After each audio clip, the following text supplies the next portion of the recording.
মানে তাদের জায়গায় দেওয়া এবং ওখানে গেঁথে দেওয়ার ব্যবস্থাটা করতে হবে। এটা হচ্ছে জনগণের দাবি, এটা আমারও দাবি। ঠিক আছে, এগুলো মানে এই মানুষগুলোকে তো আমি ফেলে দিতে পারবো না, তো কোথায় থাকবে তারা? হ্যাঁ আলহামদুলিল্লাহ। ভিতরে কোন দিক এটা? এই বাম সাইড, বাম দিক না ডান দিক তো না? আসসালামু আলাইকুম। আমি ওনাদের বলছিলাম যে আপনারা 3 দিনের নোটিশে কিভাবে মানে এই 68 সাল থেকে যারা আছে 3 দিনের নোটিশে আপনারা কিভাবে সরাবেন? এখন আপনারা এখানে কয়টা পরিবার? 39টা পরিবার। 39টা পরিবার। 39টা পরিবারের আপনারা করছেন, পর্যবেক্ষণ করছেন, পুরো অ্যানালাইসিস হয়েছে না? এটা না স্যার, কেন? আমি তো আপনাদের জনপ্রতিনিধি ভাই।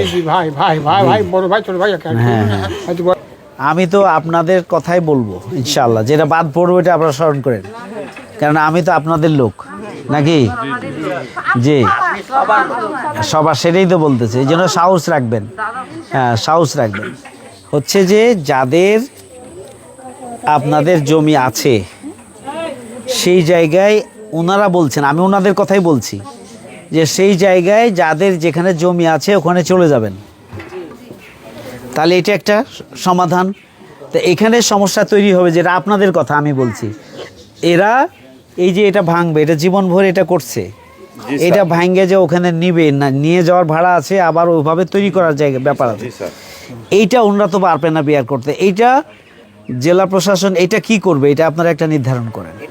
তাহলে ওনারা যে নতুন জায়গায় যাবে, তাহলে এইটা ভেঙে নিয়ে যাবে এই সামর্থ্য নাই এখন। তাহলে জেলা প্রশাসনকে এটা নিয়ে একটা প্ল্যান করতে হবে, এগুলা মানে তাদের জায়গায় দেওয়া এবং ওখানে গেঁথে দেওয়ার ব্যবস্থাটা করতে হবে। এইটা হচ্ছে জনগণের দাবি। আর এটা হচ্ছে জনগণের দাবি, এটা আমারও দাবি। ঠিক আছে, এগুলো মানে এই মানুষগুলোকে তো আমি ফেলে দিতে পারবো না, তো কোথায় থাকবে তারা? রাষ্ট্রের পলিসিও এটা না।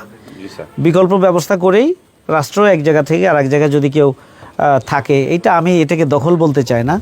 এটা হচ্ছে দীর্ঘদিনে থাকতে থাকতে এই জায়গায় তাদের একটা অধিকার প্রতিষ্ঠা হয়েছে, এটা কোনো দখল না। আচ্ছা, এখন হচ্ছে ফোর্থ যে মানে পরের পয়েন্ট যেটা, সেটা হচ্ছে যে যাদের টোটালি জমি জমা কিছুই নাই, এইরকম বোধহয় 9 জন পাইছেন, 6-7 জন পেয়েছে। আপনারা যারা আপনাদের এই 6-7 জনের বাইরে কি আরও কেউ আছেন যে যাদের জমি নাই?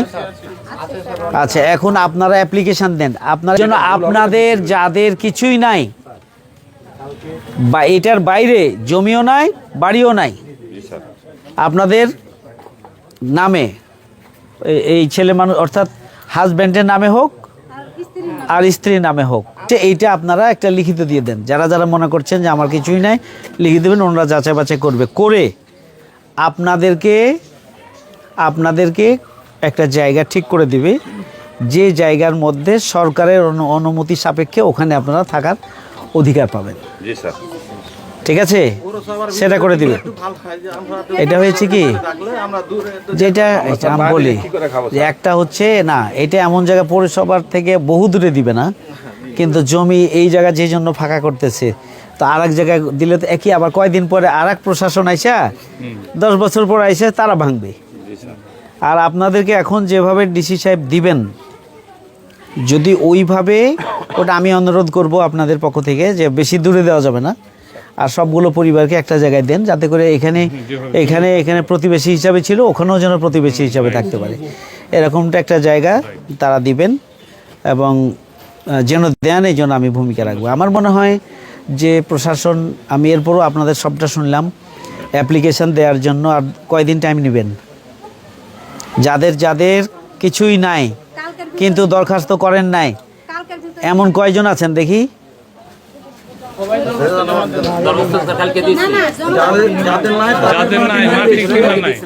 নাই, তার মধ্যে দরখাস্ত দিয়েছেন 5-6 জন। আরো যে কয়জন আছেন তারা দরখাস্ত দিয়ে দিবেন। আমার মনে হয় না, আতঙ্ক না, এটা হবে না এই সব বিষয়গুলো, কারণ যারা এখানে থাকে না তাদের তো তারা অন্য জায়গায় আছেই, এটা তো সমস্যা নাই। যারা আপনারা থাকেন, বিকল্প ব্যবস্থা নাই, এগুলো সব ঠিকঠাক হয়ে ধীরে ধীরে কাজ হবে। যে ধরেন যে একটা বাড়ি, কিন্তু ওই বাড়িতে আমরা হলো 4টা ফ্যামিলি আছি। 4টা ফ্যামিলির একজনের হয়তো মাটি আছে, আর বাকি হয়তো 3 জনের নাই। যে 3 জনের নাই ওইটাই ব্যবস্থা করবে, আর ওই 3 জন ওখানেই থাকবেন। কি বুঝতে পারছেন? দিয়ে বিকল্প ব্যবস্থা না হওয়ার আগ পর্যন্ত এখানে থাকবেন। জি, ভালো থাকবেন সবাই, দোয়া করবেন যে আপনারা তো ভোটের সময় সমানে ভোট দিচ্ছেন এবার, তাই না? জি জি।